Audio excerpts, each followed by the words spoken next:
Executive Order number 78 regarding electronic meetings. I make a motion that this committee meeting agenda constitutes essential business of the Metropolitan Council and that meeting electronically is necessary to protect the health, safety, and welfare of Tennesseans in light of the COVID-19 outbreak. Can I get a motion and a second? So moved. Second. It's been properly moved and seconded. Director Cooper, can you take the roll call vote, please? Yes, Allen, Aye. Benedict, Aye. Ruffle. Aye. Glover. Mendez, Aye. Porterfield, Aye. Roten, Sledge, Aye. Suara, Aye. Syracuse, Aye. Toombs, Aye. Vercher, Young, going back, Glover, Roten. Sorry, I was having difficulty. Okay, are you a yes on the electronic meetings motion? Yes, sir, I am. Thank you. Roten, Vercher, Young. 10 in favor, 0 against. You see All right. Councilmember Vercher on.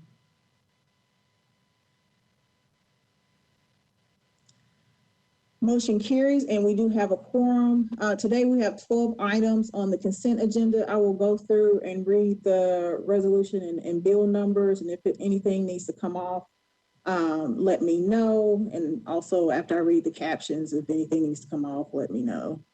All right, on consent, resolution 2021-875, 878, 879, 880, 882, 884, 885, Bill 2021-690, 691, 695, 696, and 717. Any of those items need to come off of consent? Madam Chair, was it Yes. RS 890 as opposed to BL? Where is that? Maybe I misheard it. I said BL 2021-690. Oh, sorry. So 890 is not on consent any longer. No. On resolution. All right. Thank you. You're welcome. Look through, see any hands. I don't see any hands, so I will go through and read the captions. Resolution 2021-875, Toombs, Gamble, Porterfield, and Suara approves a Victims of Crime Act application and grant from the Tennessee Department of Finance and Administration, Office of Criminal Justice Programs to the Metro Davidson County Juvenile Court to fund the Wrapping Around Families for Success program. Resolution 2021-878, Toombs and Taylor approves a grant from the National Association of County and City Health Officials to the Metro Board of Health to participate in the Sexually Transmitted Infections Express Cost Evaluation Project to estimate the cost effectiveness of express services compared to non-express services. Resolution 2021-879, Toombs and Gamble approves an intergovernmental agreement between the Metro Nashville Police Department and the Tennessee Valley Authority for Extra Duty Police Services. Resolution 2021-880, Toombs and Gamble approves a community-based traffic safety enforcement and education grant from the Tennessee Highway Safety Office to the Metro Nashville Police Department to continue the enhanced DUI enforcement initiative and target distracted driving and seatbelt enforcement. Resolution 2021-882, Toombs, Nash, Gamble, and others approves joint funding agreement between the United States Department of the Interior and Geological Survey and the Metro Department of Water and Sewerage Services for the continued operation and maintenance of water quality monitors and flood warning gauges from fiscal year 2022 through 2026 on Mill Creek, Dry Creek, Browns Creek, Richland Creek, Whites Creek, 7 Mile Creek, Manxter Creek, Stones River, and Cumberland River. Resolution 2021-884, Toombs authorizes the Metro Department of Law to compromise and settle the property damage claim of Robert F. Harwell against Metro government in the amount of $19,122.34. Resolution 2021-885, Toombs, authorizes the Metro Department of Law to compromise and settle the property damage claim of Michael Hodge against Metro government in the amount of $58,087.23. Bills on second reading, Bill 2021-690, Rutherford, Toombs, Van Reese, and others, authorizes the granting of a permanent easement to Nashville Electric Service on certain property owned by Metro government. Bill 2021-691, Welsh, Toombs, Murphy, and Nash, authorizes the acquisition of certain right-of-way easements, drainage easements, temporary construction easements for use in public projects for implementation of complete streets, US 41, Murfreesboro Pike from I-24 ramps to Foothill Road, and upon acquisition, the conveyances of said easements to the state of Tennessee. Resolution 2021-695, Parker, Toombs, Murphy, and Nash, approves a participation agreement between the Metro Department of Water and Sewerage Services and Prison Properties to provide public water service improvements as well as other existing properties in the area. Resolution, Bill 2021-696, O'Connell, Toombs, Murphy, and Nash, authorizes Metro Water and Sewerage Services to provide public stormwater service improvements for Germantown JV LLC proposed development as well as other existing properties in the area. And Bill 2021-717, Johnston, provides for the waiver of certain building permit fees for the repair or rebuilding of property damaged as a result of the March 27 through 28, 2021 flooding. Are there any items that need to come off of consent?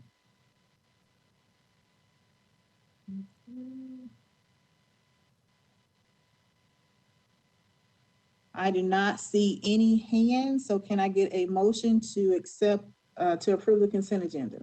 So moved. Second. It's been properly moved and seconded to accept the consent agenda. Is there any discussion? Seeing none, Director Cooper, will you take the roll call vote, please? Allen, Aye. Benedict, Aye.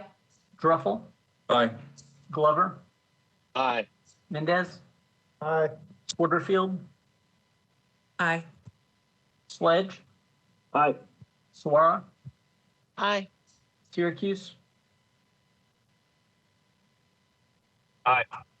Toombs, Aye. Vercher, Aye. 11 in favor, 0 against.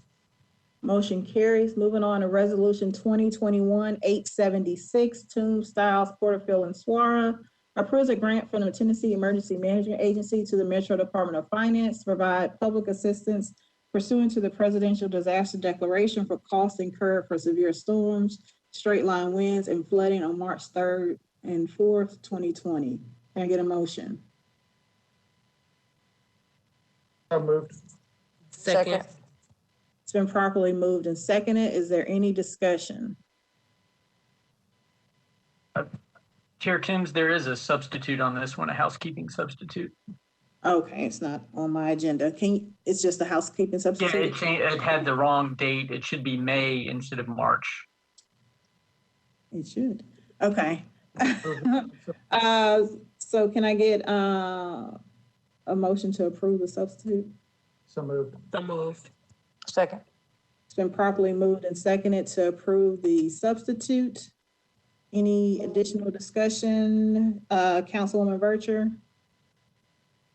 Trying to put my hand down. Attorney Cooper already brought it to your attention. Okay, thank you. All right, Director Cooper, will you, take the roll call vote, please, on the substitute? Allen,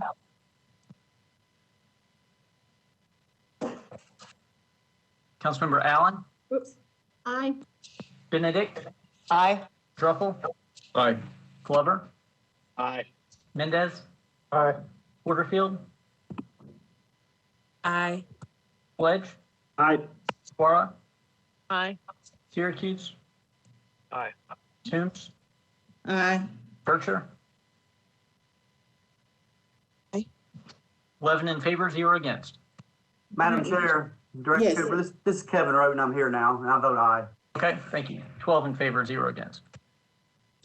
All right, motion carries. We're now on the resolution as substituted. Can I get a motion? So moved.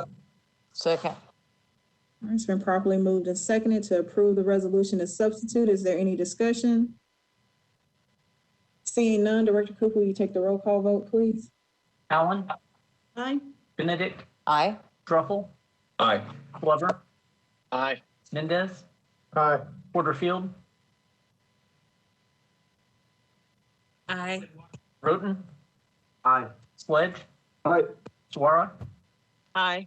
Syracuse, Aye. Toombs, Aye. Vercher, Aye. 12 in favor, 0 against. Motion carries. Resolution 2021-877, Toombs, Nash and Styles, approves a contract between Metro Government and Republic Services Incorporated for the collection of waste and recycling containers, in addition to the repair and purchase of waste and recycling bins on an as-needed basis. Can I get a motion? So moved. Is there a second? Second. All right, it's been properly moved and seconded. Is there any discussion? Councilwoman Allen? Thank you, Madam Chair. I just want to make sure I understand what all this does. Does it have anything to do with the solid waste master plan and reduction in waste, or waste diversion, or is it simply providing containers? Madam Chair, I can answer part of it. Go ahead, Director Cooper. This is just for Metro facilities. So this furnishes the collection containers and the collection for all Metro facilities. So it may play into the overall master plan, but it is just Metro specific. Okay, thank you. I'll ask other questions in Public Works Committee. Thank you. Thank you, Councilwoman. Councilwoman Suara? Thank you, Chair. I have two questions. The first one relates to the amount of the contract. I know that it says it's estimated at 20 million, but when I'm looking at the details, the amount awarded is actually 30 million. And so since the actual contract is estimated, does that mean that this could go up to 30 million, which is the amount of the award itself? Councilmember Suara, I noticed the same thing when I was reviewing the contract, and the $30 million amount was within the pricing as submitted by the contractor, but the actual contract itself has an estimated value of 20 million. I think that it depends on the services provided, but I think it could exceed the 20 million. I think the estimated contract amount is just an estimate. I don't know if there's anyone from purchasing on here that could confirm that or not. I'm not seeing anyone. Yeah, I think it would be good to have it confirmed, because if the contractor gets a contract for 30 million and we think it would cap at 20, I just wanted to see what that difference is. The other thing that I would like them to also clarify, and if we don't get the answer today, I'm willing to get it tomorrow, is that within the details of the contract itself, it says that they will be providing the containers. But there's a place where it also says they will be taking Metro containers and repairing it for a fee. And so if they're supposed to provide all the containers, then why are they also repairing our containers? It almost looks as if we're using theirs, why we're paying them to repair Metro containers. And I just want to check that there's no duplication, unnecessary billing or contracting there. So if we can check into those two for me, I'll appreciate it. And Director Cooper, is there someone on from Public Works who can possibly weigh in, or? Well, this really isn't a public works contract. It was procured through general services just because someone had to be assigned to it. But since it's Metro wide, I'm not really sure who would. It would probably need to be someone from purchasing. Okay. I will. We'll reach out to them after this meeting and see if we can get answers. Okay. Thank you. Is there any additional discussion? Seeing none, Director Cooper, will you take the roll call vote, please? Allen, Aye. Benedict, Aye. Druffel, Aye. Glover, Aye. Mendez, Aye. Porterfield,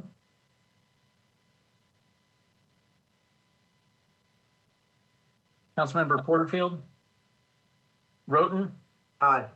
Sledge, Aye. Suara, Aye. Syracuse, Aye. Toombs, Aye. Bircher. No. 11 in favor, 1 against. I'm sorry, 10 in favor, 1 against. Motion carries. Resolution 2021-881, Taylor, O'Connell, Hurt, Toombs, Nash, and Flora, approves an application for an Infrastructure for Rebuilding America grant from the Tennessee Department of Transportation to the Metro Public Works Department for the Jefferson Street Multimodal Cap and Connector to better connect the north and south sides of North Nashville with Jefferson Street serving as its anchor. Can I get a motion? So moved. Second. All right, it's been properly moved and seconded. Is there any discussion, Councilmember O'Connell? Thank you, Madam Chair, for the recognition. I guess I do have a question for the administration here. I looked through the application, which I think overall looks fairly strong. I was struck that among the letters of support, neither of the district council members nor Councilmember Hurt, who has a long-standing connection to Jefferson Street, was included there. Was that by design? I didn't know if you all wanted letters of support from area council members. Yes, Mr. Jameson. Mr. Jameson, you have the floor. Thank you, Councilmember, and thank you, Councilman O'Connell. And Councilman O'Connell, our thinking was that this resolution would serve as perhaps the strongest endorsement of the application, and they are, of course, among the chief sponsors. Hope we didn't cause any offense by that strategy, but we thought this would be the better play rather than a letter. Obviously, letters were submitted by those who didn't have the luxury of being able to sign on to legislation. So, for example, we've got juvenile court clerk who signed a very strong letter, but could not sign on to the legislation. So that was our thought process, and hope that carries through for the sponsors. Okay, thank you. All right, looking for Councilwoman Bircher. Thank you, Chair. If the administration can just briefly summarize what this is doing for the general, for the general public, and how does this tie into the vision of General Hospital in Meharry. Mr. Jameson. I will give a very peripheral description, but I can't help but notice that Fada Massimo, who was the architect of the probably best written grant application I've ever seen in my life, is on the line here. But as council members know who've spent any time in Nashville or grown up here, across the nation, we are seeing two pieces of federal legislation that are designed to cure the scarring that was placed upon neighborhoods across the country through the interstate system. This was, as part of the 1960s design, one of the components that was originally suggested by a Fisk professor to hopefully ameliorate the divide that this was going to cause in North Nashville neighborhoods. That never materialized. But by placing a connector or a cap, if you will, over I-40 from DB Todd Boulevard, that bridge all the way to the 17th Avenue North area, we hope to establish a healing component, and that cap could accommodate a wide variety of uses and facilities that's really just limited to our imaginations. I feel bad talking any further than that. If I could defer to Mr. Massimo, who's on the line with us, Chair. Mr. Massimo? Yes, ma'am. Thank you, Chair. I think certainly Mr. Jameson has already very well expressed it in terms of the particular, at least one of the particular institutions that Councilmember Bircher mentioned, Meharry. We did have extensive coordination with Meharry, Fisk, and the institutions, Tennessee State, American Baptist College, and so forth in the area, as well as others that are noted in the application itself, with regard to the this reconstruction of the fabric of the community there and how it could leverage the plans and investments that those institutions are making as well.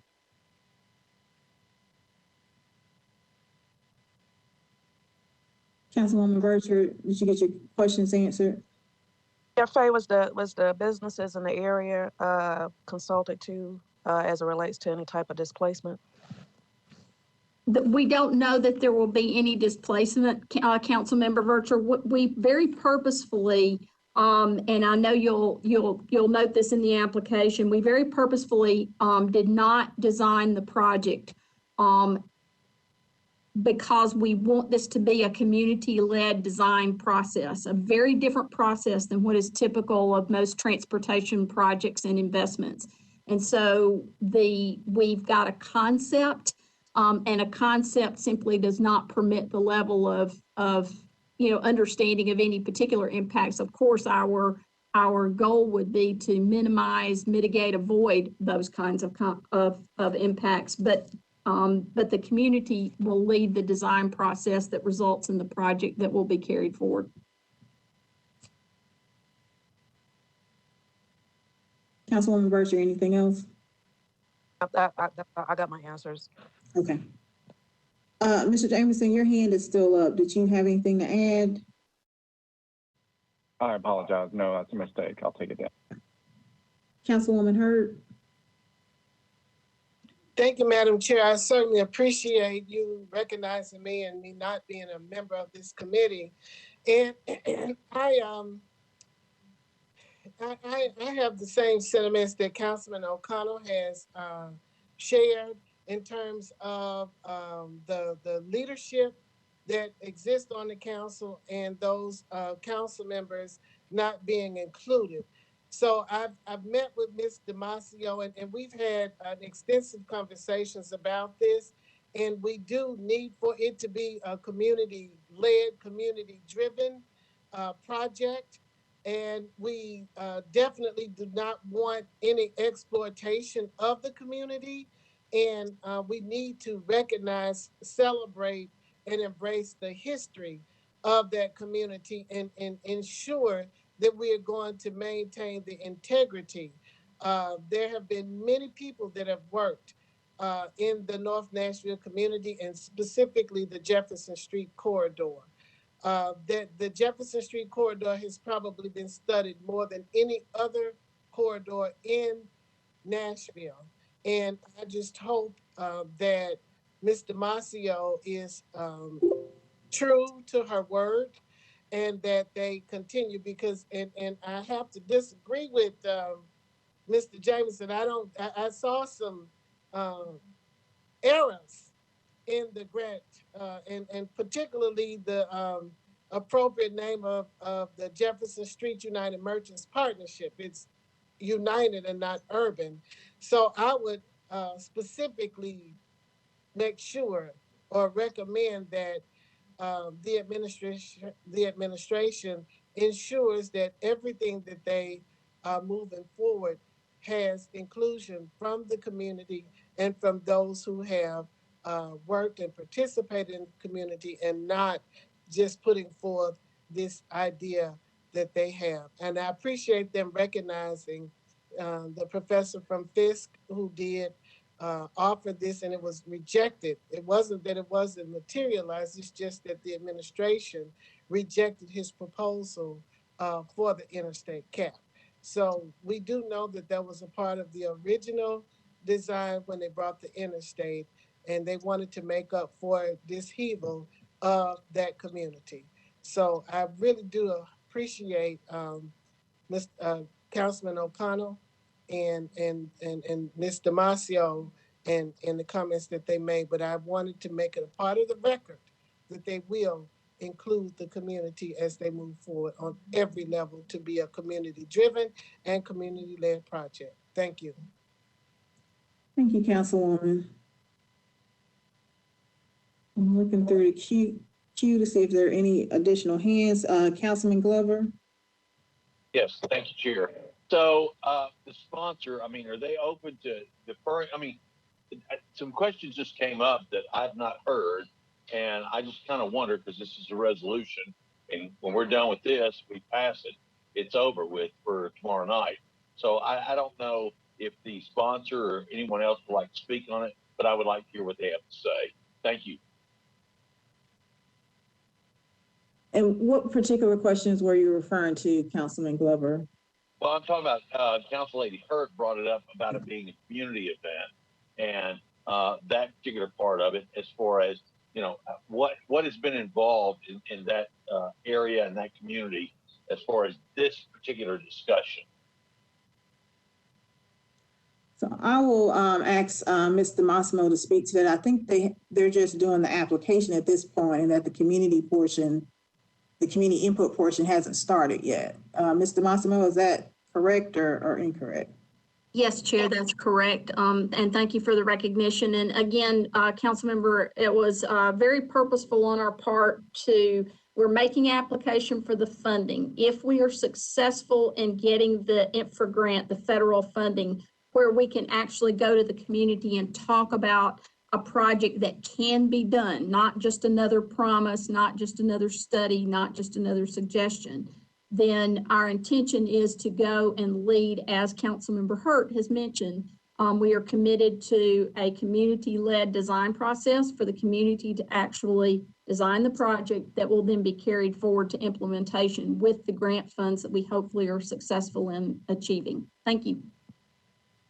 Okay, Chair, I just wanted to make sure, I got a little confused on the various dialogue there. So with that, thank you, Chair. Madam Chair, may I also respond to Yes. Mr. Glover's comments? Yes, Councilman O'Connell, you can. Thank you. And Councilmember, I appreciate your concern and curiosity here. I will say, as Councilmember Hurt knows, the idea of a cap on Jefferson Street to kind of repair some of what I think anybody who has looked at a cultural history of that corridor would describe as damage done by other infrastructure really goes back decades. And just over the past decade, we have had the Civic Design Center host discussions on the idea of caps looking at Dallas in particular.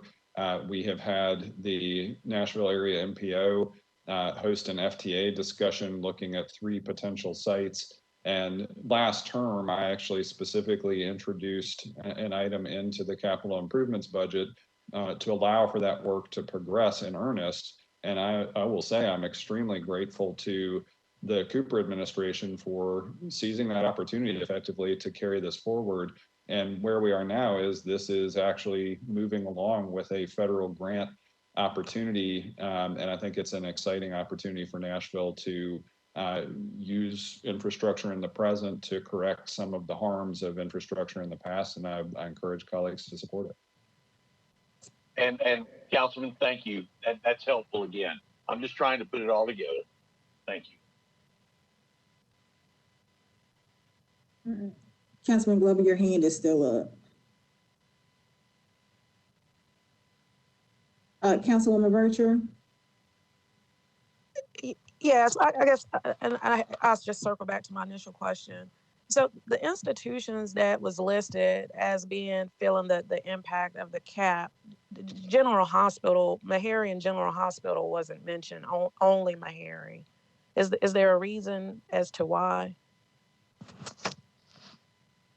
Mr. Massimo?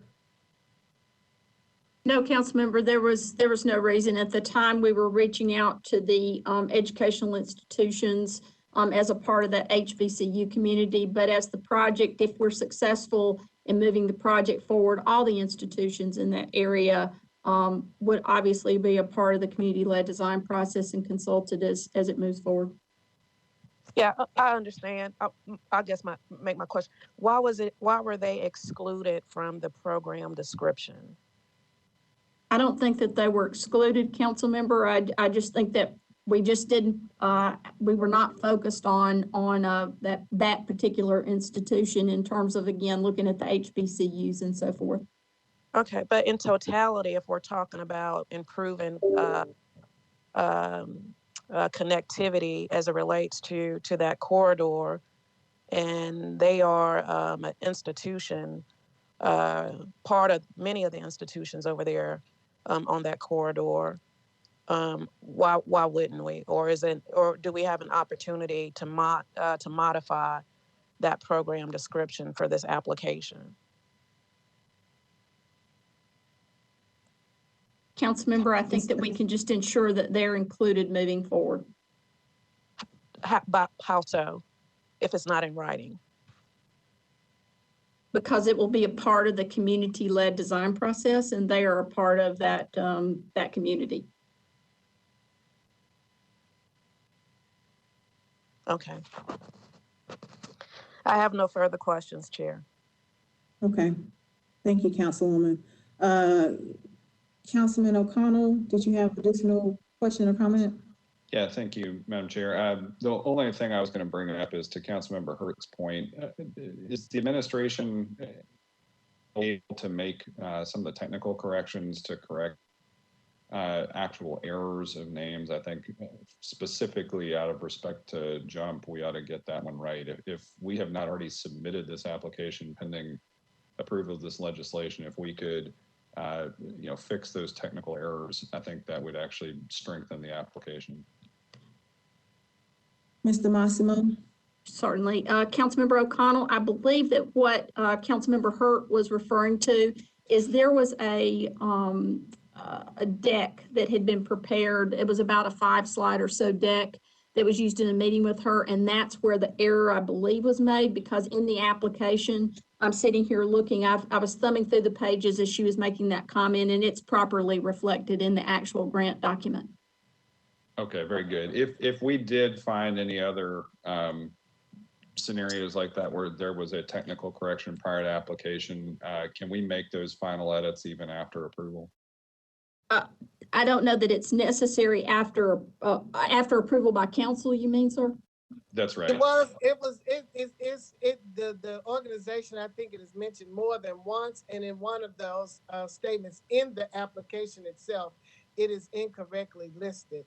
But I do wanted to indicate that that the business community is very much a part of that corridor and the institutions that is spoken of in the grant.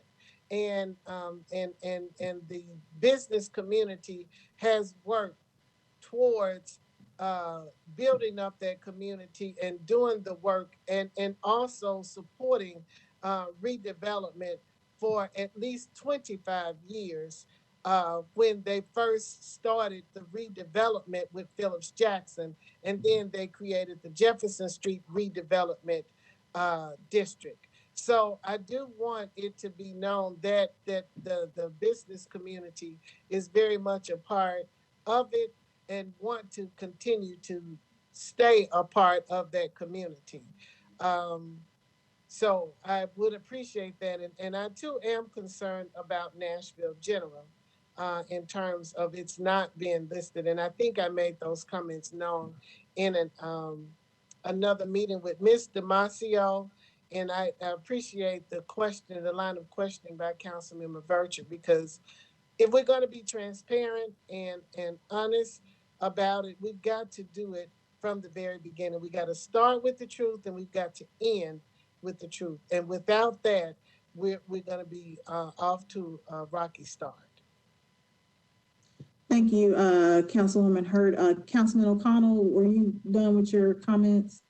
I guess I do want final clarification. If we discover prior to submission of the grant that there are technical errors that could be corrected that amount to either, typos or misnomers, can we get those included prior to submission?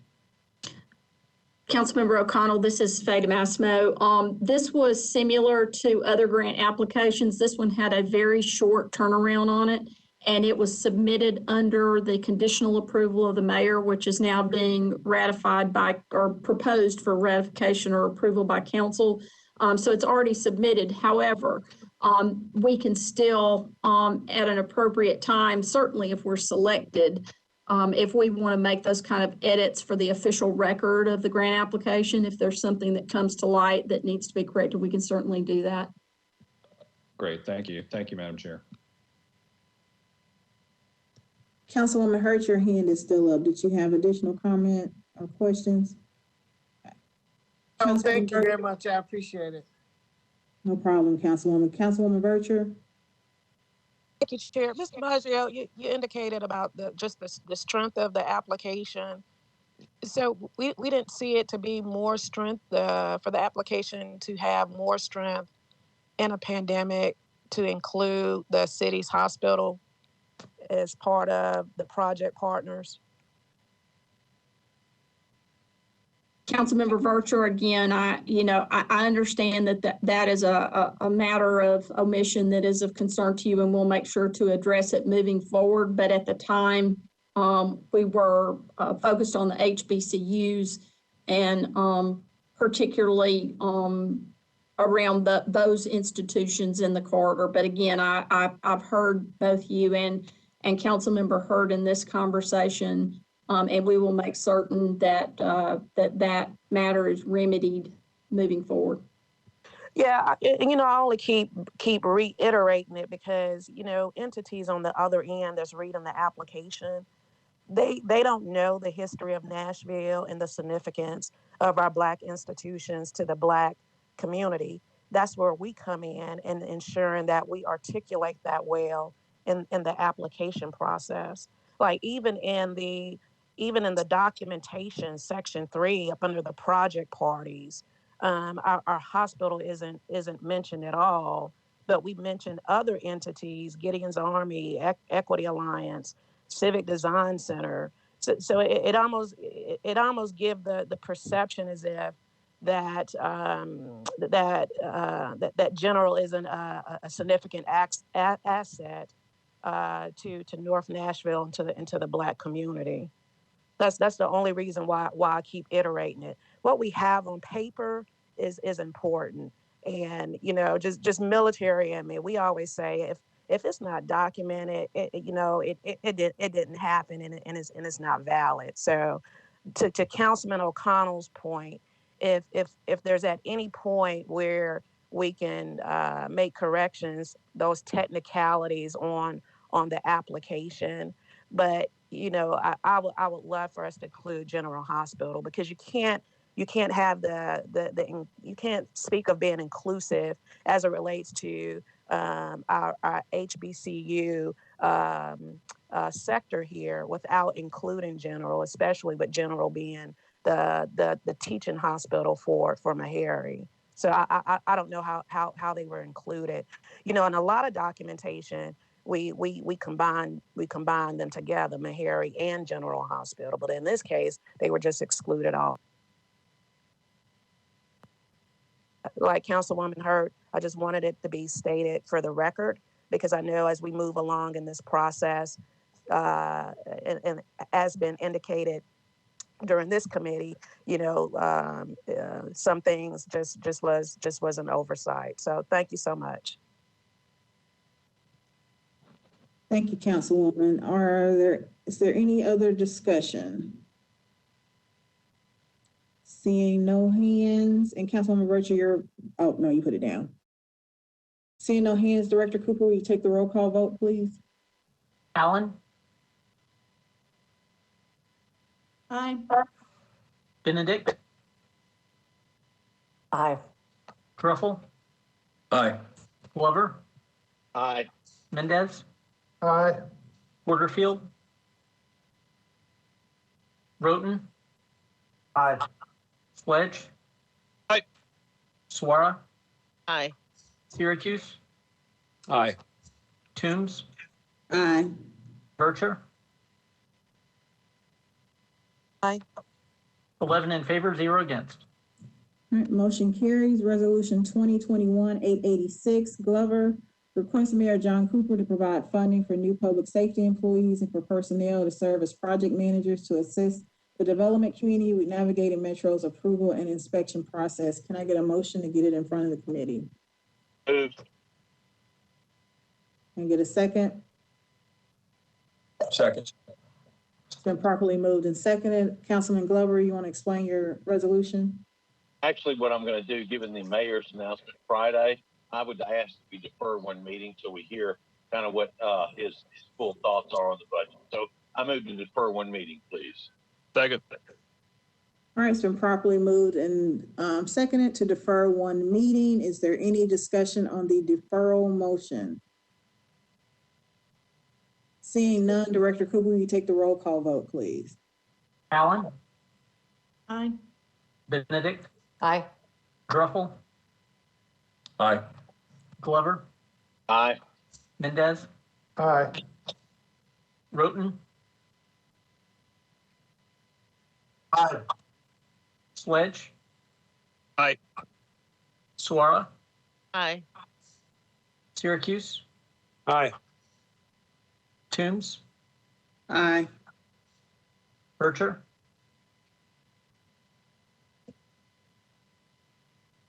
Aye. now try Councilmember Porterfield. 11 in favor, 0 against. All right, motion carries. Bill 2021-675, Toombs, Styles, and Benedict, amends the Metro Code pertaining to council member compensation studies. Can I get a motion? So So moved. moved. Second. Second. Been properly moved and seconded. Director Cooper, I have a substitute and there's an amendment from Councilwoman Benedict. Do we need to take those in any particular order? I think take the substitute first, and then she can offer an amendment to the substitute if she prefers. Okay. I'd like to move approval of the substitute. Second. All right, it's been properly moved and seconded to approve the substitute. And what the substitute does is taking into consideration comments that were made at the last council meeting regarding the content of this bill in terms of addressing the level of administrative support that the council has, as well as there was a concern about, I guess, potentially putting council members ahead of Metro employees. And so I went back and added language so that part of the study would be looking at the administrative support of peer cities. Also, the study wouldn't be triggered until there was an open range increase or cost of living adjustment as part of the general pay plan for Metropolitan employees. So if that occurred, then this study would be triggered, assuming that one hadn't been done in the preceding 2 years. And that's what the substitute does. So it's not doing a study every 2 years, and it's not considering additional compensation for council members when there hasn't been a bump in pay for Metro employees. And with that, I'd ask for the committee support.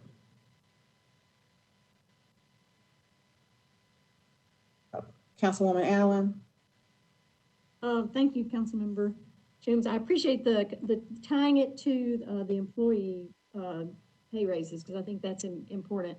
My question would be, can someone explain what the process is for the employee raises and how that process happens and why we're not just automatically included in that process? I see Ms. Hall's hand up. Ms. Hall, can you respond to that and whatever other comment you had, question? Thank you. This is Shannon Hall. I'll attempt to, and John Cooper, Director Cooper may want to chime in as well. Council member pay is a set pay. That is, I believe, by charter. John, is that correct? So that's a set pay. It is not like employee pay, which is set into the pay plan. So vice mayor, council member, and mayor pay is set by charter, and it is a straight pay that is set firm for a term. Pay for a future term can be amended by council. So in theory, council members, if they wanted to evaluate and make adjustments to their pay periodically because they don't change in the pay plan, like other employee pay for regular classifications would typically want to do so one time in a 4-year term to be applicable for the next term, if that makes any sense at all. And then my other comment was, I was not aware of any substitute, nor was anyone discussed with me. So I don't know what's in the substitute, but that likely could impact the fiscal note that I've provided related to this ordinance. So I just wanted to, full disclosure, I was not aware that there was a substitute, nor have I seen it. So the substitute makes the compensation study less frequent. So it would only be triggered if there was an open range increase or a cost of living adjustment as part of the general pay plan for Metropolitan employees. And also, if the compensation study was triggered, it would also include looking at the administrative supports provided to the local legislative bodies in comparable cities. Okay, so the pay plan does in fact, most every single year, recommend a cost of living adjustment and merit-based increases. So every year, without exception, I can't even think of one in the recent past.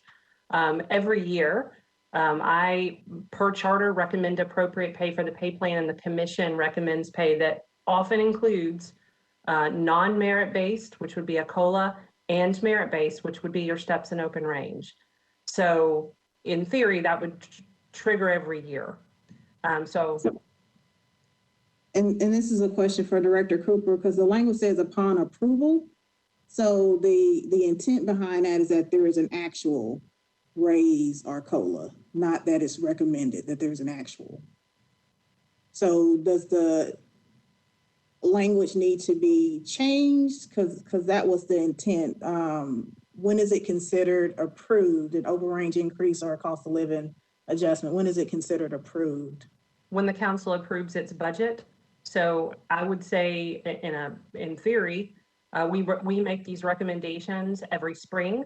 They are then funded by the mayor and by the council for an effective date of 7/1 of the upcoming fiscal year. So in theory, every year, I would be hard pressed to think of one. I'm recommending both merit and non-merit, and my goal every year is that the current administration and the council fund the recommended pay as recommended by Metro Human Resources, the Civil Service Commission, and then the council.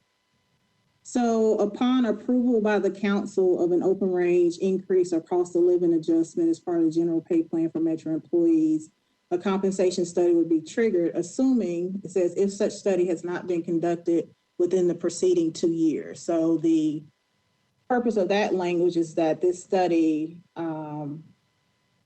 at, I guess, the most frequent wouldn't be done more often than every 2 years.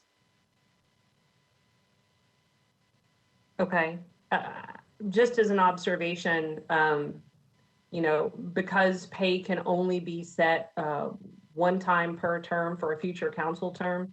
Right. I think the cleanest thing, and this was my recommendation, is that we review and do this comprehensive study one time every council term. My recommendation is that it be in the year preceding an election. One of the observations that I witnessed with council when I was over in the Metro clerk position was that it was sometimes difficult for council members to consider pay increases for themselves, the vice mayor or the mayor, in an election year. And I felt like that put the council in a pretty awkward situation. So my recommendation would be that we do this comprehensive study one time in a council term and do it the year prior to the end of the council term in a non-election year. Does that make sense? It makes sense. The intent behind my bill was to give a little bit more flexibility than that. Rather than having, you have to do it this year and that year, this particular year and this particular year only. The intent was to give 1 or 2 opportunities to the council to have this compensation study and to make a decision regarding compensation for the next council term. We'll be happy to help accommodate whatever legislation is approved by the council. But just to note again, the additional work of reviewing the makeup of council staffs and how that works as well may impact the estimate that's been provided. I'd also note that estimate is provided for FY 2022 fiscal year, but I do expect those costs will go up in subsequent years when we do a study, but we're happy to try to accommodate whatever the council would like to accomplish. Councilwoman Allen. Thank you, Madam Chair. Just one more follow-up to that. Is there a somewhat regular schedule for studies of the pay plan, or do we generally just have recommendations for certain percentages, or do we, on a somewhat regular basis, hire an outside consultant to do an actual study for the general pay plan? Thank you, Councilmember Allen. This is Shannon Hall. We do study as many classifications as we can every single year. We're typically looking at data from not only our peers, we know that some classifications are starting to fall lower in a market range, so we're going to look at those. We're going to look at some of our positions even internally from an equity standpoint. We look at positions to try to see if we have recruitment and retention issues. So there's a lot of different factors that go into, but the reality is that we have one compensation staff member on staff in Metro HR. So it flexes up to be a team of myself, an assistant director, and this very skilled, highly skilled compensation member. But what we do is we study as many classifications as we can on an annual basis and make adjustments where we need to, and look at some other market data. We're also, you know, on the flip side of this, a lot of peer cities reach out to us and then share data to us. So that also gives us a different touch point. I support that through a different division in our employee relations department. But all that being said, we do periodically bring in outside consultants, sometimes for a partial lift, sometimes for a really deep dive lift. Those deep dive, really comprehensive reviews happen about once every 8 to 10 years. The council may recall that the last really big lift review was in 2014. And Deloitte, it's typically Deloitte or Mercer. They seem to be some of the leading consultants in this area that help us to do a really deep dive compensation. That's actually where the first recommendation of council pay being increased was first introduced. And as you may recall, council members chose not to accept that increase for the 2015 council term. But generally, those big lifts do cost quite a bit of consulting dollars. That's not something we have a ton of, but yes, we we use internal and external equity resources as much as we can when we have dollars available, but the deep dives usually happen every 8 to 10 years. Councilwoman Allen, did you have anything further? That answers my question. I appreciate the context. All right. Councilman Glover. Thank you, Chair. I think if you wouldn't mind, and I'm going to ask you, you know, would you mind deferring this and meeting with the director, getting a little deeper in how you do this? Because I've been here for a while, and I mean, we did, not we, but the city did the deep dive. The decision wasn't made to go forward with it, and then somehow it moved up anyway. So for me, I appreciate what you're trying to do here. I think there's a lot of unanswered questions, even with the substitute. I'm going to vote no. I would request that if you would defer it and speak with the director and see if we can find something a little more clean and to the point. Thank you. Thank you, Councilman. Councilwoman Benedict. Thank you, Chair. I have some questions about the last study that was done as compared to what's in this legislation. I don't know if this is for Director Cooper or Director Hall. In 2014, did the Deloitte study include a view of the duties of the job as compared to 6 peer cities? Councilmember Benedict, this is Shannon Hall. I was not in HR at that time. I was actually over supporting you all as the Metro clerk, but based on the information that I could find, yes, and our peer cities list is much bigger than 6. Our current list is about 22, but I suspect that the prior list was probably in the neighborhood of 18 cities. And yes, it does look at things like size of budget, size of citizen, size of council, duties, part-time, full-time. As you know, Metro Nashville is the 3rd largest municipal council in the country. So it gets a little harder to compare some of those dynamics. But yes, we look at as many peer cities as possible. Thank you for that. I think, you know, one of the things about this isn't, and I know that this says compensation, but I appreciate that in the substitute, the sponsor has added a look at the support staff. Is that something that's been looked at in any prior reviews? So in the past year or two, our employee relations division attempted to do a little bit of some review. I'm not sure that we've been able to compile quite a bit and share with Director Cooper. John, is that the kind of thing that you think that Councilmember Benedict is speaking of? Yes, I believe so. That information was provided to Councilmember Syracuse and is going to be part of the, once we're compiling the survey right now that's going out to council members, and it'll be part of that information. Thank you, Chair. Thank you, Councilwoman. Councilman Mendez? Thanks, Chair.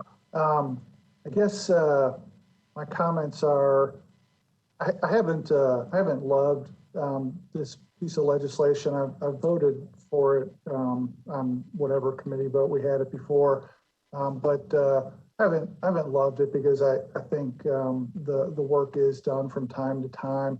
I think like Councilman Glover, I'd rather see the substitute match a recommendation from HR that they think is workable and makes sense.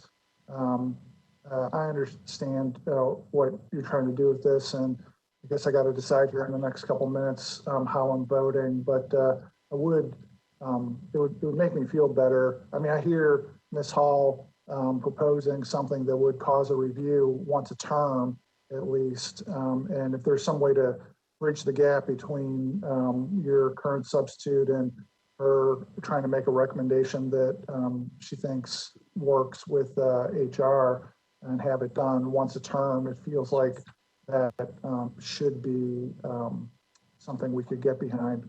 So that's just my comment, no question. Thank you. Thank you, Councilman. I am looking for other hands. Councilman Mendez, your virtual hand is still up. All right, I don't see any other hands. Oh, Councilwoman Benedict. Thank you, Chair. I just have a question about my amendment and verse. I don't know if you're considering a deferral on this or not, but I was curious. Anyway, just want to make sure we talk about my amendment, or maybe not, depending. Thank you. Well, actually, given the conversation, I was going to move for a one meeting deferral to see if the language of the substitute can be reconciled with what's coming from Director Hall. I think it seems like it's close, but not close enough. So I would like to move for a one meeting deferral. Second. Second. Been properly moved and seconded for a one meeting deferral. Is there any discussion on the deferral motion? Seeing none, Director Cooper, will you take the roll call vote, please? Allen? Aye. Benedict? Aye. Druffel? Aye. Glover? Aye. Mendez? Aye. Porterfield? Roten? Aye. Sledge? Aye. Suara? Aye. Syracuse? Aye. Toombs? Aye. Vercher? Aye. 11 in favor, 0 against. All right, motion carries. And since the main bill is deferred, we don't talk about the amendment, right? John, I like your beard. All right, moving to Bill 2021-676, Sepulveda, Porterfield, Bradford, and others, amends the Metro Code pertaining to the membership of the Procurement Standards Board and certain contract requirements. Can I get a motion? So moved. Second. Been properly moved and seconded. Councilwoman Sepulveda. Thank you, Chair. I'd like to move the amendment. Can I get a motion from someone on the committee to move the substitute? It's listed on my agenda as a substitute. Substitute, I'm sorry. So moved. Second. Second. Been properly moved and seconded. Councilwoman Sepulveda, can you explain what your substitute does? Yes. So it's a lot of housekeeping to the current ordinance, just defining certain terms. One of the biggest changes is the procurement board. Before in the legislation, we had it where one member would be chosen by the human relations director. This changes it to having it come from the commission as a whole. So that's I think the biggest change that we've made. Director Cooper, if there's anything I'm missing, please feel free to weigh in. All right. Chair Toombs, do you want me to add anything?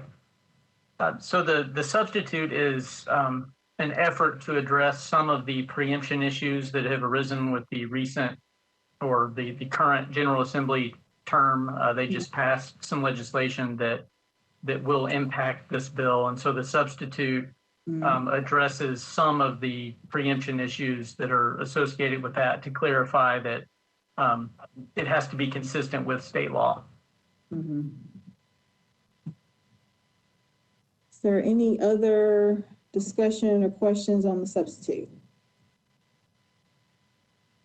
Seeing none, Director Cooper, will you take the roll call vote, please? Allen? Aye. Benedict? Aye. Druffel? Aye. Glover? No. Mendez? Aye. Porterfield? Roten? Aye. Sledge? Aye. Swara? Aye. Syracuse? Aye. Toombs? Aye. Vercher?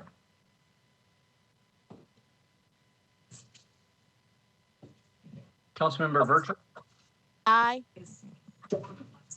Director Cooper, Yes. I'm not sure if y'all can hear me. I'm sorry. This is Council Lady Porterfield. I've been having connectivity problems today. My internet is really spotty. But I vote aye on, this is the substitute for the procurement legislation. Yes, ma'am. Okay, yes, I'm an aye. And 11 in favor, 1 against. you got me too as an aye? Yes, ma'am. Okay. All right, motion carries. We are now on the bill as substituted. Can I get a motion? So moved. Second. All right, it's been properly moved and seconded to approve the bill as substituted. Is there any discussion on the bill as substituted? All right, I don't see any hands. Director Cooper, will you take the roll call vote, please? Allen? Aye. Benedict? Aye. Druffel? Aye. Glover? Aye. Mendez? Aye. Porterfield? Aye. Aye. Vote. Councilmember Aye. Sledge? Aye. Swara? Aye. Syracuse? Aye. Toombs? Aye. Vercher?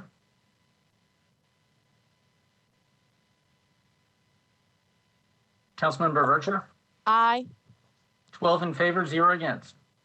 All right, motion carries.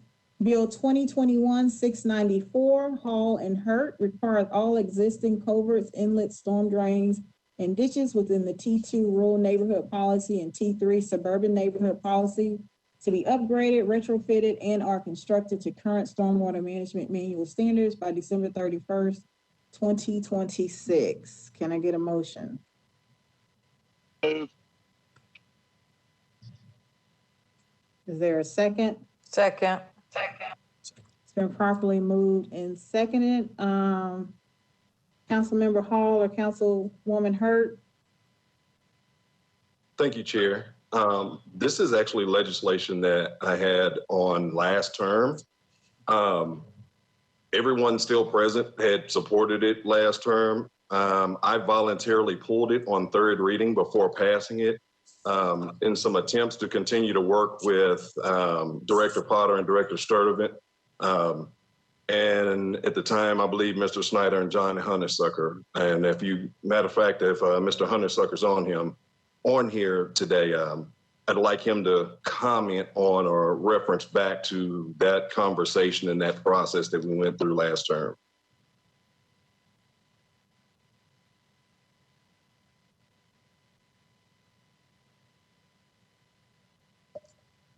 Chair, did you want me to speak? Sure, Mr. Honeysucker. Okay, thank you so much for acknowledging me. Yes, this is some legislation that Councilman Hall had spoke with us. I think Councilman Hall was it like a year or so ago, that some things that he had asked to be done within the district. And I don't think we ever got to that point. I know there was a lot of discussion that had taken place, but I don't think as far as the action necessary that was followed through by multiple departments. Is that correct, Councilman Hall? Well, yes, in addition to that, because it wasn't just stuff for District 1, we had gotten into the conversation last term about what we were just revisiting with the formation of DOT and some other things about the services that were being strained currently. And so this is going back to last term, continued conversations about struggling to deal with flood mitigation, keeping up with repairs in a timely fashion, things of that nature. And so Stormwater has a 10-year plan. And this was originally pulled because it was going to be added to that 10-year plan. But with the change in administrations and then Director Sturdivant leaving Public Works, for some reason, it's never been added or been revisited. And so this is just bringing back that legislation again that, we had overwhelming support for last term, to go back and reinstitute that concept of let's hurry up and get these things in play, put them into the plan, and so that they can be budgeted for properly, and that the initial engineering and things that need to be done, and most of them can be done. The best part about it is all of this is already in the queue to a certain degree, meaning they're aware of where the problems are, which ones need to be replaced, and in what order. And so this just makes it so that we can go ahead, get it budgeted, and that they can go ahead and do what they need to do in terms of getting it in their queue and engineered and outsourced. All right, Councilwoman Allen. Thank you, Madam Chair. Just wondering if someone from Public Works or Metro Water Services can give us a little more information about the 10-year plan and how the priorities are set. And I think that fixing all our flooding problems is a huge need, and certainly starting in areas that are flood prone is an important way to prioritize that. And I would just love to hear from Stormwater or Public Works if we can do this in a way that's consistent with the 10-year plan. And I would love to support this as long as I know that it means we're marching towards an equitable solution for everybody. So if they can give me a better context for how this fits in, that would be really helpful. Tom, excuse me, Chair, is it okay to speak? Go ahead, Mr. Honeysucker. Tom Palco with our Stormwater Division is on there. He can give a more in-depth explanation on this. Mr. Palco.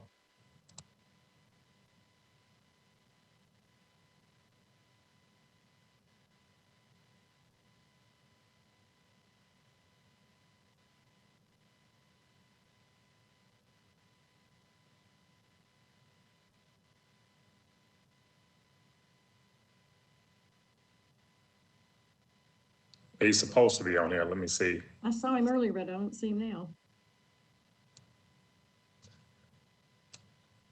Is there someone else on the line that can speak to the 10-year plan and Councilwoman Allen's other questions? Let me get him really quickly. I'm sorry. I'll get him on the phone if I have to.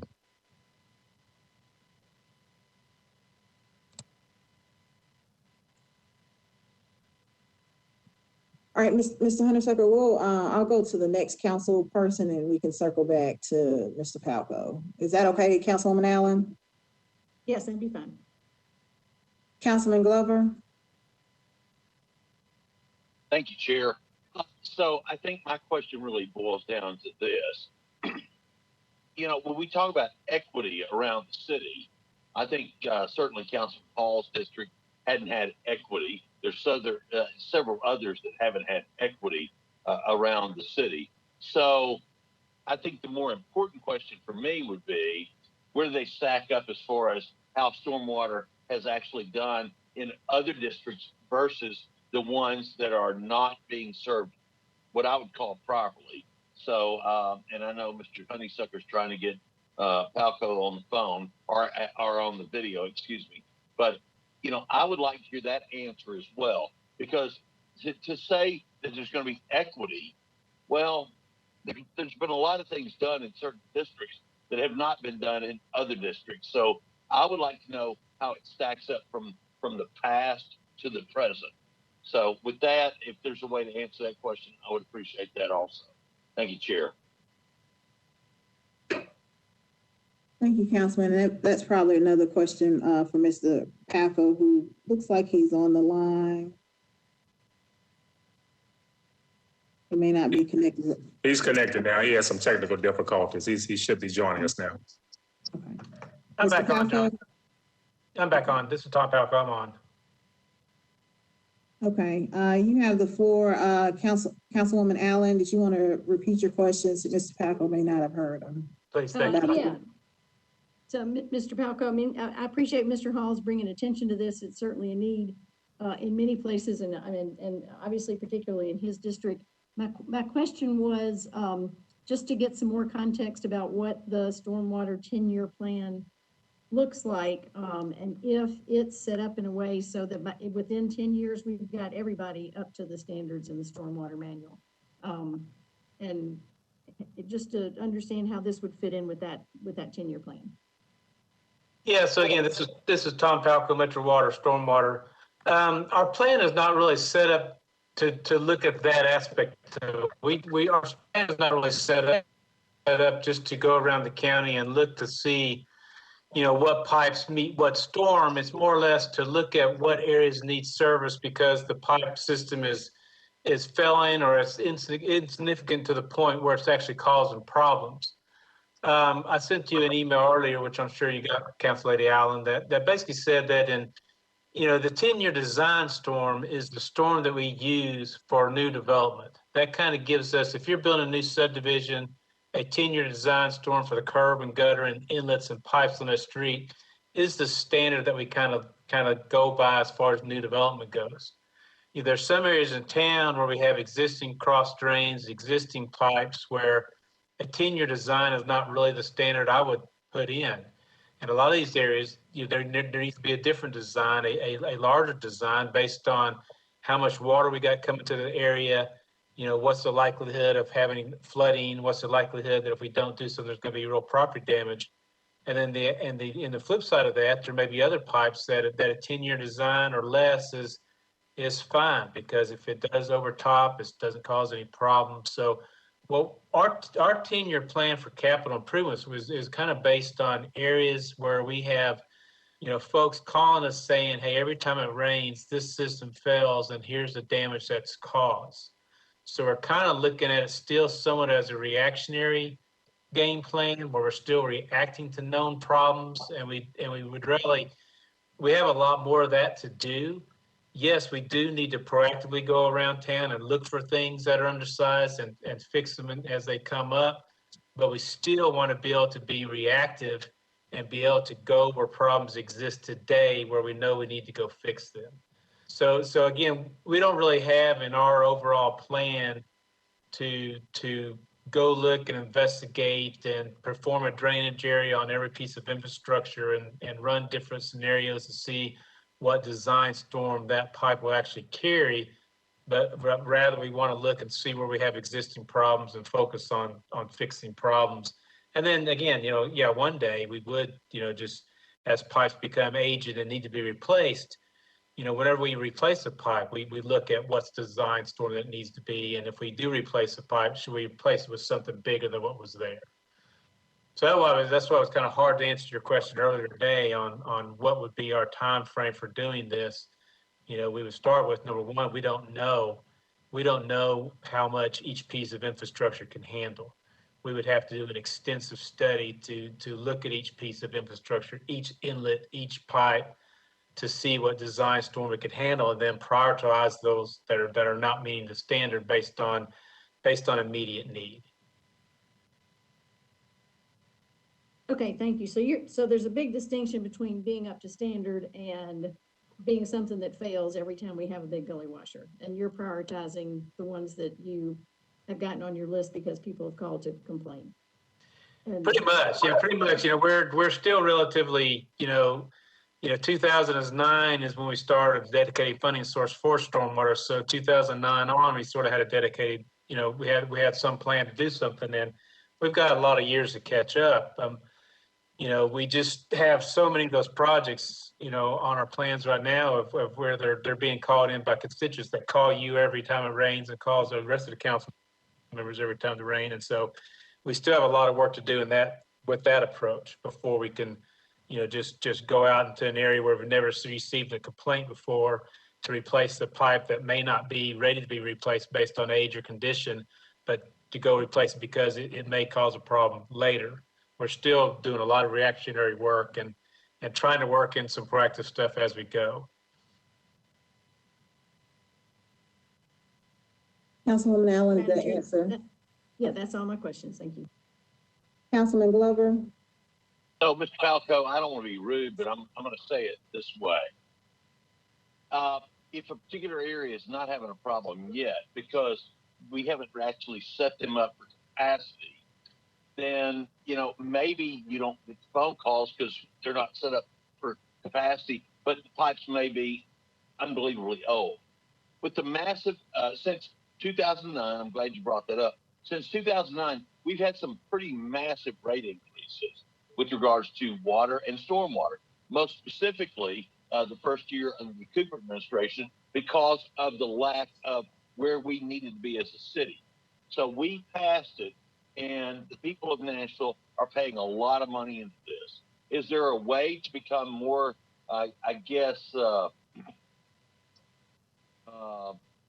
is there a way to be more comprehensive for the areas such as District 1 and some of the other areas in the city? And even, I'll go to District 12 as an example.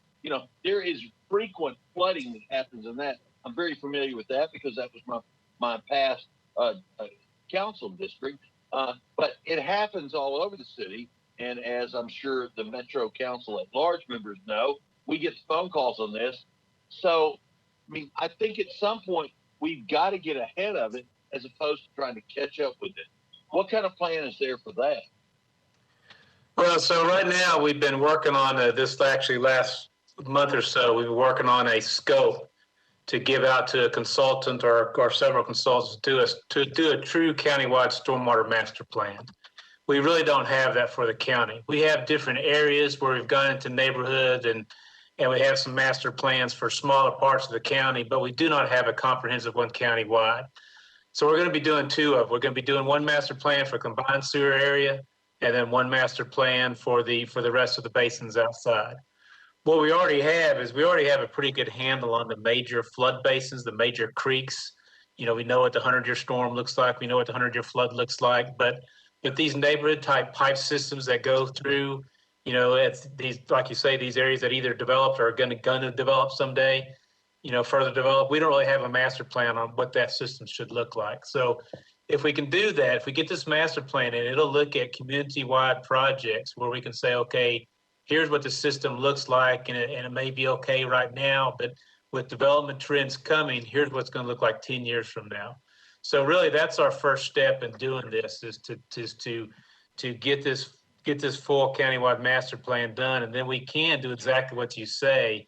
We'll be fixing stuff where we know there's existing problems, but then we can start looking at those areas that have yet to fully develop or yet to fully redevelop, where we maybe could go in there ahead of the game and do some of those projects before it gets to be a problem. All right, so I'm going to ask you one final question. This one's going to be challenging to answer, and I'm not trying to be rude to you, but the people in various districts that may not be being served properly or may not be served accordingly, are they paying the same rate that other districts that are being served properly and accordingly, is everybody paying the same rate across the board? Yes or no? Yes, the stormwater user fee is based on whether you're single family residential or duplex and whether or not you're something else. So there's a residential rate and a non-residential rate essentially. And it's based on factors such as how big your house is, how much impervious surface you have at your house and that kind of thing. So it is kind of a one size fits all across the county. And the way we look at it is that if you live, way out on the edge of the county somewhere, you may not have as much needs as you do in a different area of town, but when it rains, you're able to get in your car and drive to work and drive home safely because we've managed the system countywide. So that's why the countywide system is kind of the same no matter where you live, because it's more than just, fixing things in individual neighborhoods, but it's the whole system where, again, countywide, you can drive around the county when it rains because we're taking care of the infrastructure. So it's kind of everybody pays in and everybody gets benefits. And we give our annual report every year that we send out with the user fee, shows what projects we've done, maintenance and capital in every district. And that's something that I send out to you guys before the middle of October every year. And it lists every project we've done for the previous year. And we've been doing that since 2009. So the history of what we spent our money on is clearly there in those reports since 2009. I just think that as we go forward, there has to be a way for equity to be more equitable, because I worry about that a lot, and certainly in certain districts. So, Madam Chair, thank you for allowing me to speak. Thank you, Councilman. Councilman Mendez. Thanks, Chair. I think my questions are for Director Cooper. And this is driven from the fact that the fiscal note has no idea whether the cost is tens of millions or hundreds of millions, which makes me want to ask, if passed, would this bill override the typical capital improvement budget, capital spending plan process? It would require future capital spending plans to fund the projects. So it would, you would still have to have the projects in the capital improvements budget and fund it in the capital spending plan. But this ordinance would have basically a directive that this work is going to be done over this period of time. So let me just focus on the CIB first. I mean, clearly some of the stuff required by this ordinance is not currently in the CIB, right? I mean, that's right. Yeah, since it's over a long period of time, things would be added based on whatever plan they come up with if this ordinance were to pass. So it's basically pre-inserting things into the capital spending plans for multiple years before we get to them? Yes, with an obligation that you actually fund them. So to that extent, I'm assuming passing this would necessarily mean stormwater rates go up? I would have to defer to Metro Water on that, as far as what the impact would be to ratepayers. Okay. Chair, can somebody from Water answer that? This is Tom Falco again.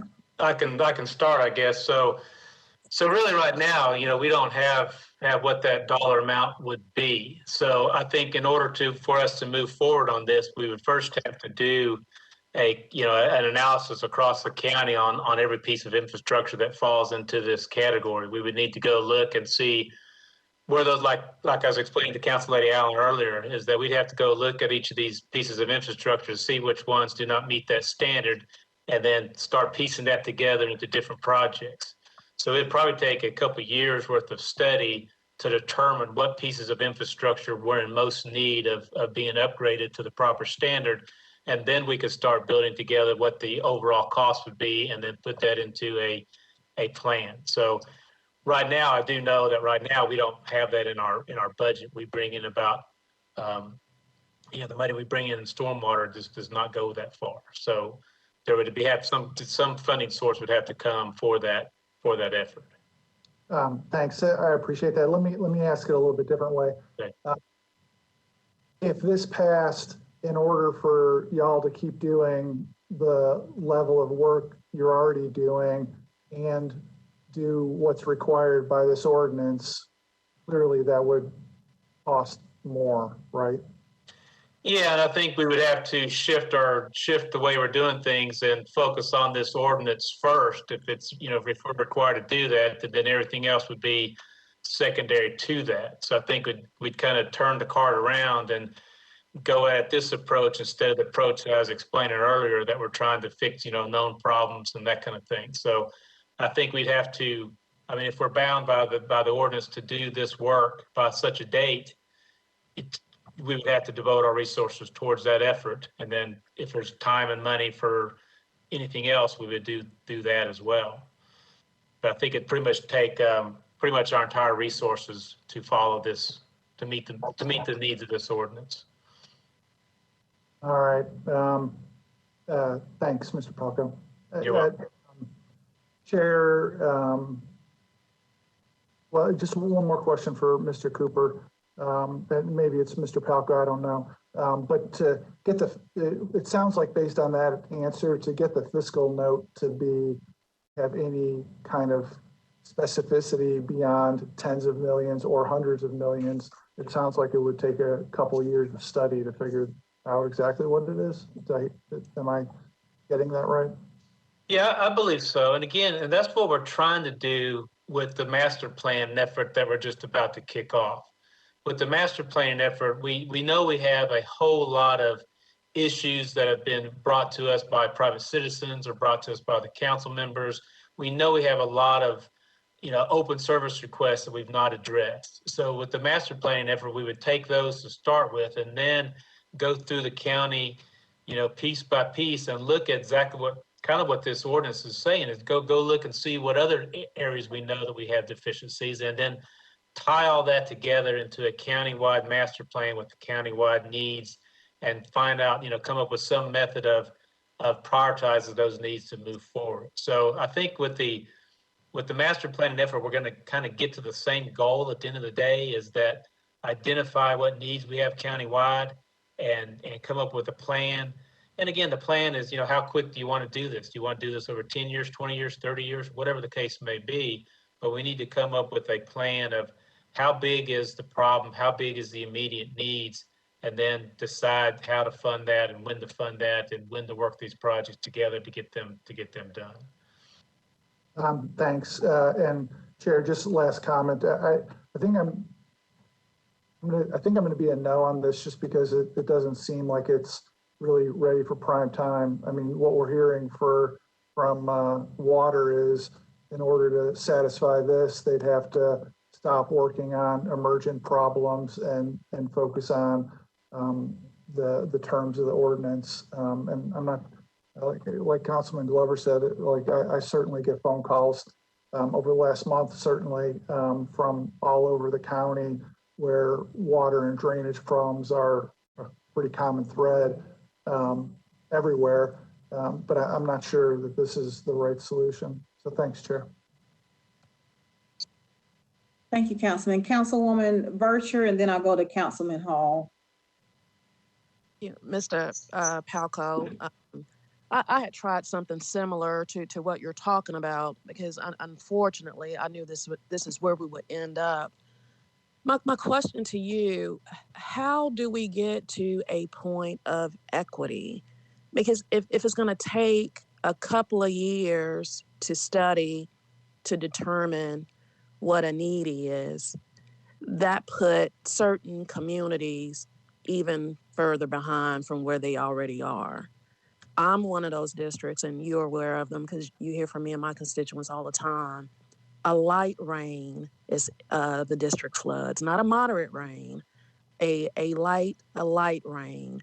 and it's the same problematic areas, and we've been dealing with it for years.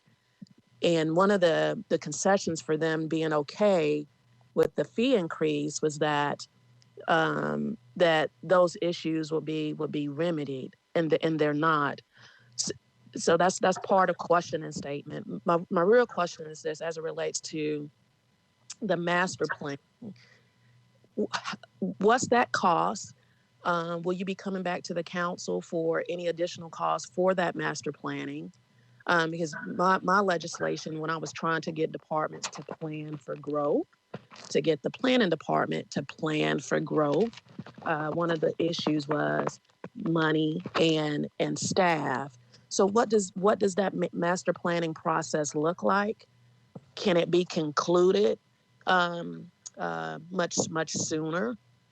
Because the city, we're continuing to develop, and now we're having conversations as it relates to transit.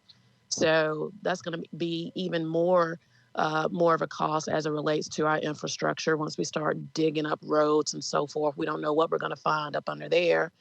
I mean, just getting fiber installed has been costly for the city. So can you give us a time frame as to what we're looking at to provide some type of answers to the community that's dealing with flooding more and more due to just the disconnect in planning and the unsustainable growth that many communities are experiencing?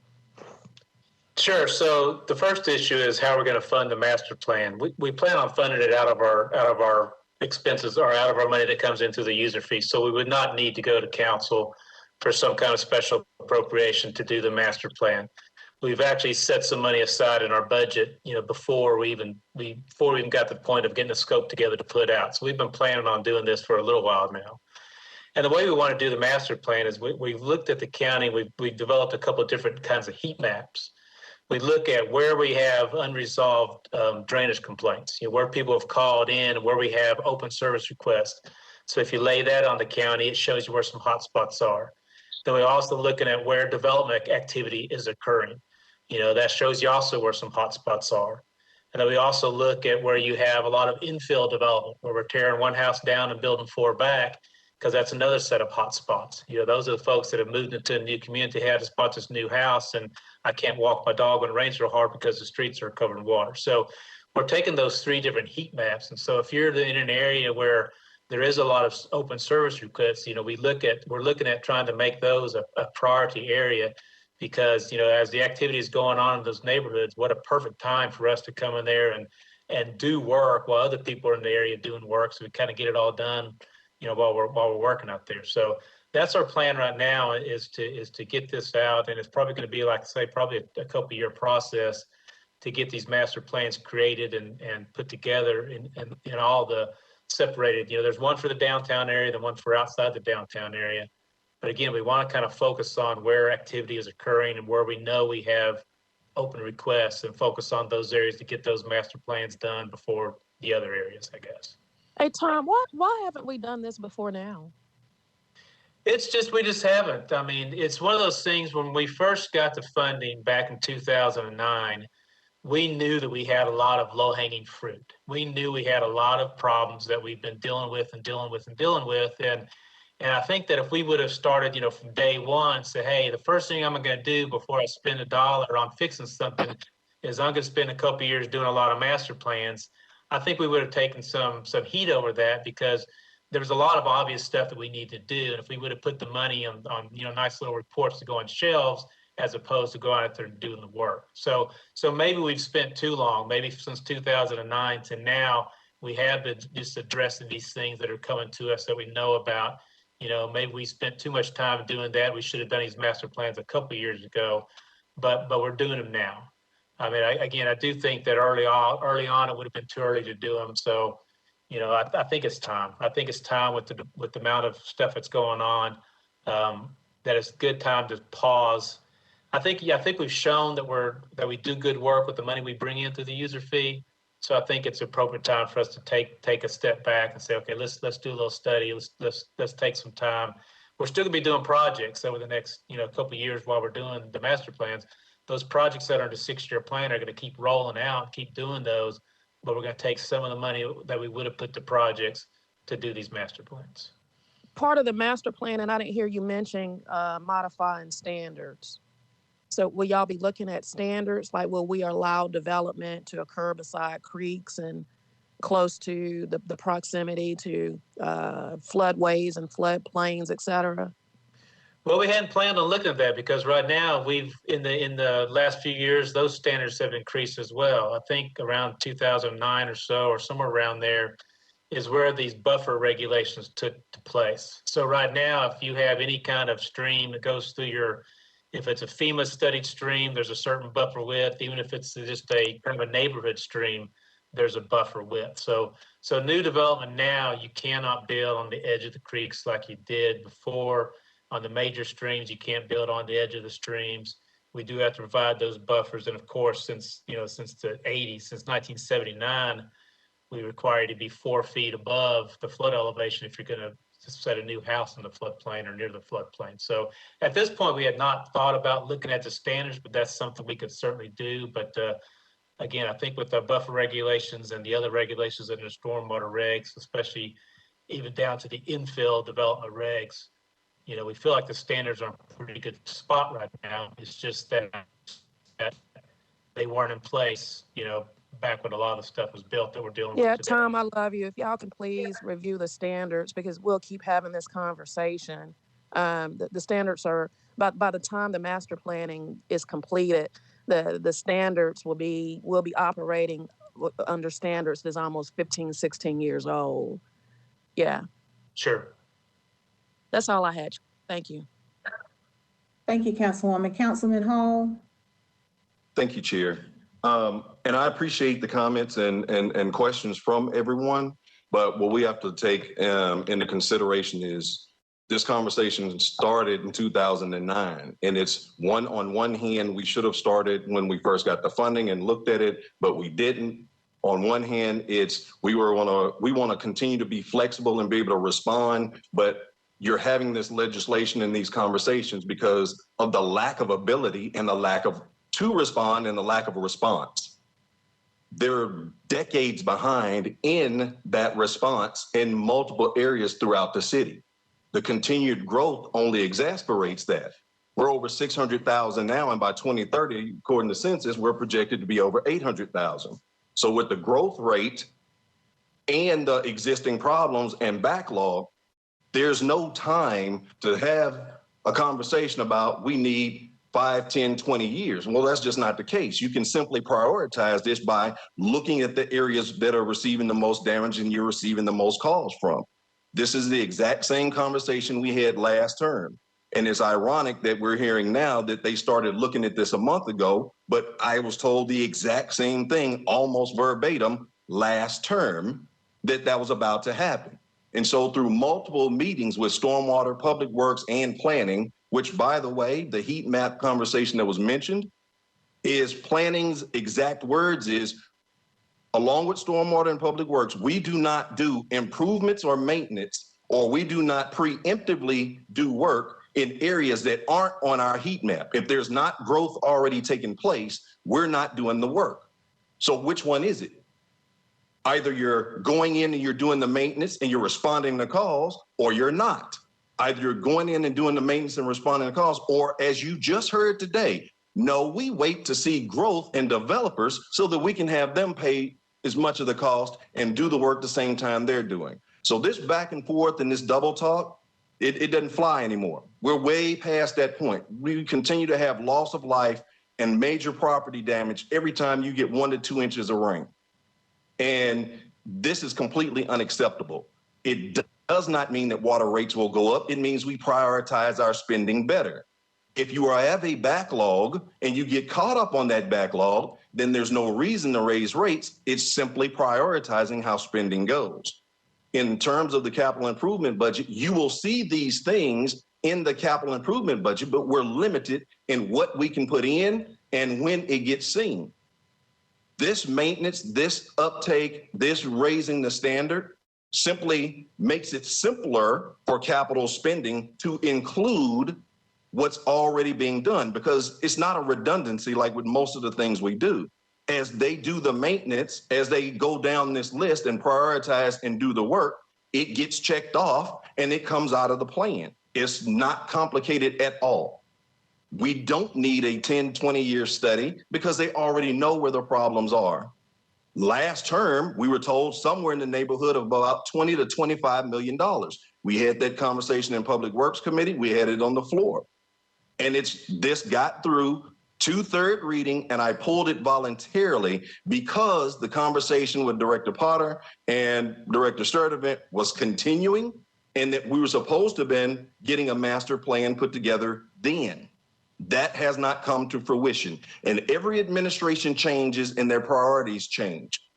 We're more focused on what companies are coming here bringing jobs that we don't have workers qualified to do than we're actually talking about the public safety hazard that's been created. So at this point, guys, this is not complicated. We simply prioritize based on need, based on backlog, and this can be done simply and quickly without raising rates. Thank you, Chair. Councilman Glover. Thank you, Madam Chair. Madam Chair, may I direct my question to Director Cooper, please? Yes. Mr. Cooper, what's being said right now and what we're hearing with what's happening, if we ask for a one meeting deferral here, has that occurred in the committee at this point? No, this is the first time for this bill this term to get to committee. And I was reading it, and I just want to make sure because I don't want to mess anything up. Right. If we defer it one meeting, then does that allow us to come in and get a better understanding? And what is the best way, Mr. Cooper, for Mr. Hall, Councilman Hall and other Council Lady Bircher? I mean, we heard from one county or one side of the county to the other. What's the best way for us to have this conversation to really kind of understand it in its totality? Because there's a great deal of complexity here. I agree. So what might be the best way to remedy that if we got a one meeting deferral? I mean, council members would either have to meet individually with the department, or if it was a group setting, then we would have to have some kind of special meeting to address that. Okay, well, I'm not going to do that to folks. I mean, everybody's busy. I mean, my thoughts is we support this now, or I'm going to support this now, and let's go ahead and let it move forward. I was hoping we might be able to find a way to have a conversation with Water, or if Water would go ahead and reach out to each of us, especially in the districts that were discussed and the at-largest, where we are able to understand it perhaps a bit better. Because Councilmember Hall is exactly right. We had this conversation in the last term. So, it's time to really boil this thing down and figure it out. So, I will defer the question, or not defer, excuse me. I will move the question back to Councilmember Hall. If you would consider a one meeting deferral for us to look and try to have conversations, I would appreciate it. If you don't want to do that, I'm okay with that too. So if the sponsor could just tell me what he wishes to do, I'm okay with it. Chair, I'm absolutely content with and would not mind a one meeting deferral to further conversation. And so that specific data could be provided from Stormwater to all of the council members. I have no problem with that at all. So, Chair, I will move for a one meeting deferral, please. There a second? Second. It's been properly moved and seconded for a one meeting deferral. Any discussion on the deferral motion? Councilwoman Allen.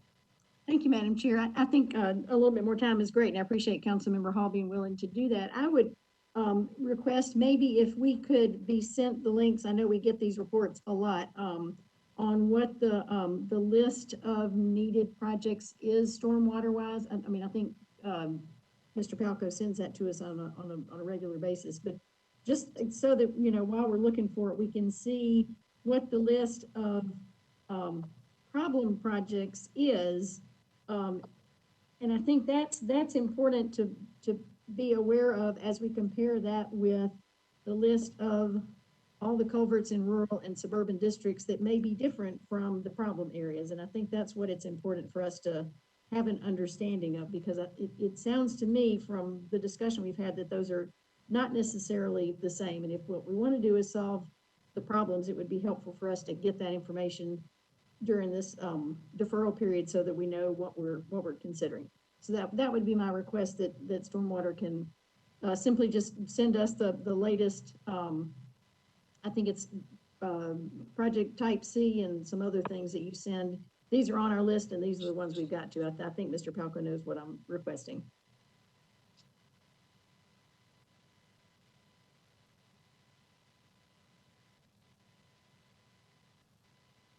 Yeah, this is Tom Falco. Yes, Council Lady, I do know what you're talking about. We can get you what we got.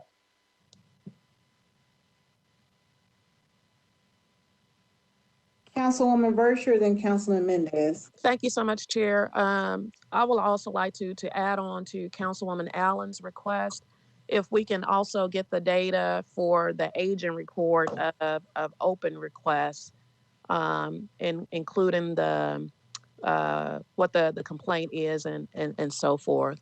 And also, as we're communicating in the process, because we want the deferral to be beneficial for all of us, if those communications can be channeled through Director Cooper so that all council members are part of the process throughout the deferral. Thank you, Chair. Thank you, Councilwoman. Councilman Mendez? Thanks. I think I'm going to support the deferral, but I do want to just note real quick that last term, this bill never even got past second reading, let alone being considered on third reading. I'm looking at the legislative history now. It got substituted and deferred after first reading and never passed second. So I don't want there to be any confusion that this thing had traction last term. These same questions about it being a bad process came up last time. That said, I'll vote in favor of the one meeting deferral. Okay. Councilman Hall, I still see your hand up. We're on the deferral motion. Did you have a comment on the deferral motion? Councilman Glover, did you have a comment or on the deferral motion? Yes, Chair, thank you. So I would agree with Councilman Mendez. You know, I don't remember the exact history. I was trying to look it up, as well. But what I would say is simply this. You know, we've grown considerably over the last 4 years. The last council versus now versus the massive rate increase we did January after this council came into term. So I think it's appropriate for us to do this. And if we can, Council Lady Berkshire was asking for some history for, what's going on. I think it's appropriate to do this. So I would appreciate everyone's support on this, and let's get down, roll the sleeves up, and get to work. Thank you, Chair. Thank you, Councilman.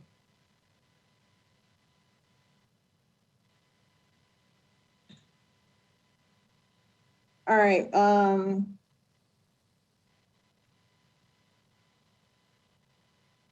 All right, seeing no other hands, Director Cooper, will you take the roll call vote on the deferral motion? Allen? Aye. Benedict? Councilmember Benedict? Truffle? Aye. Glover? Aye. Mendez? Aye. Porterfield? Aye. Aye. Roten? Aye. Sledge? He had to leave. Suara? Aye. Syracuse? Aye. Toombs? Aye. Berkshire? Aye. 10 in favor, 0 against. All right, motion carries, and that was our last agenda item. Did I miss anything, Director Cooper? No, ma'am, it looks like everything else was on consent. All righty, well, that concludes our agenda for today, and the meeting is adjourned. Thank you.